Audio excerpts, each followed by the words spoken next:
Bonjour à tous!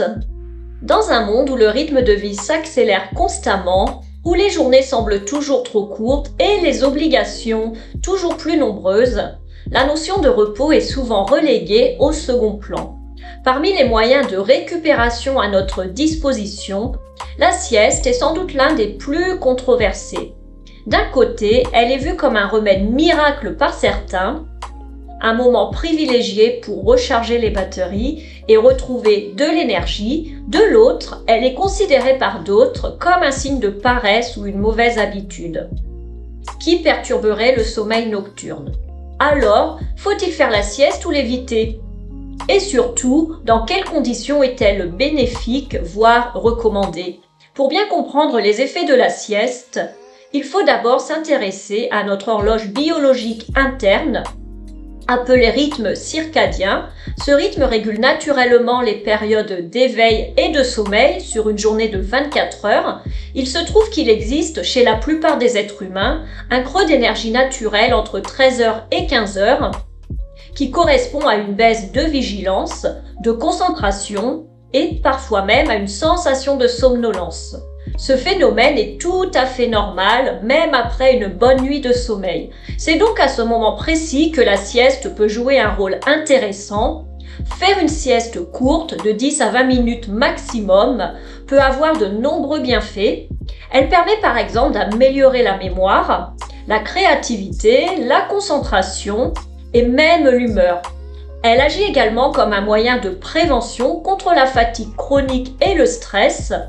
Or, ce type de sieste, que l'on appelle parfois power nap, ne permet pas d'entrer dans un sommeil profond, mais suffit à offrir au cerveau une pause réparatrice.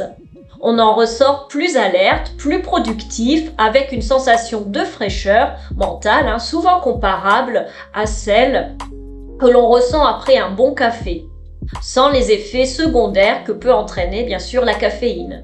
Or cependant, toutes les siestes ne se valent pas. Si la sieste dépasse 30 minutes, voire 1 heure, on entre alors dans un sommeil plus profond et le réveil peut devenir difficile.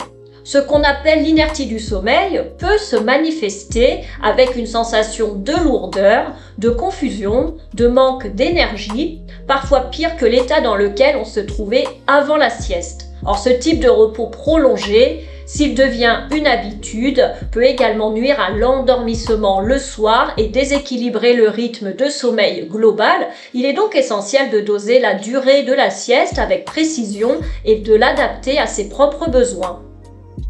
Alors, au-delà de la question du temps, il est aussi important de s'interroger sur la fréquence des siestes.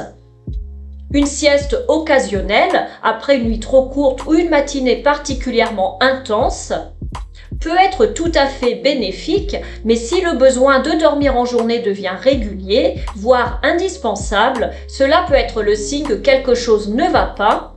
Il peut s'agir d'un trouble du sommeil, d'un manque chronique de repos, d'un déséquilibre hormonal, ou même d'un symptôme d'un problème de santé plus profond.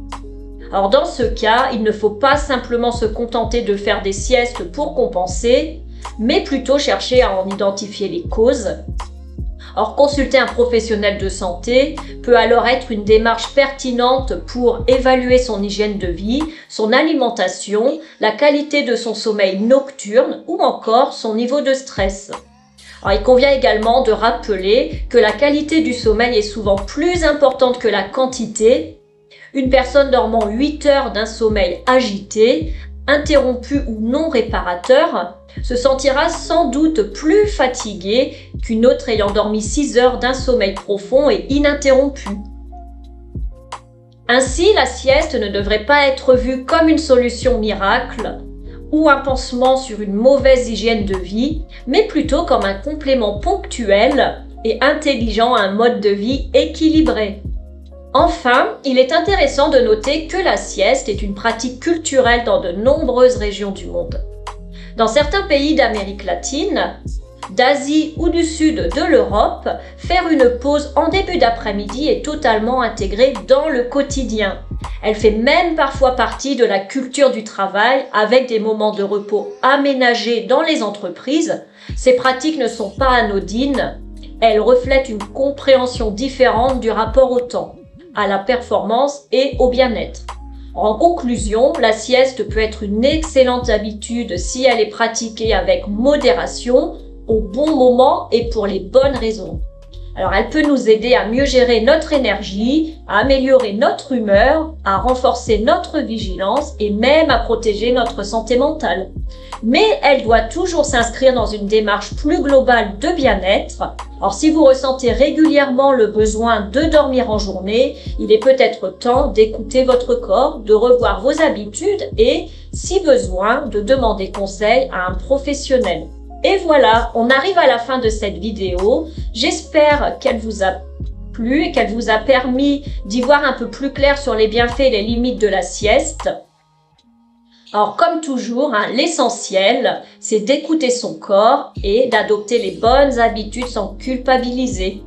Merci d'avoir pris le temps de regarder cette vidéo jusqu'au bout. Si elle vous a plu, n'hésitez pas à mettre un pouce bleu, à vous abonner à la chaîne et à laisser un commentaire pour me dire si vous êtes plutôt sieste addict ou team café. Prenez soin de vous, reposez-vous bien et à très vite pour une prochaine vidéo.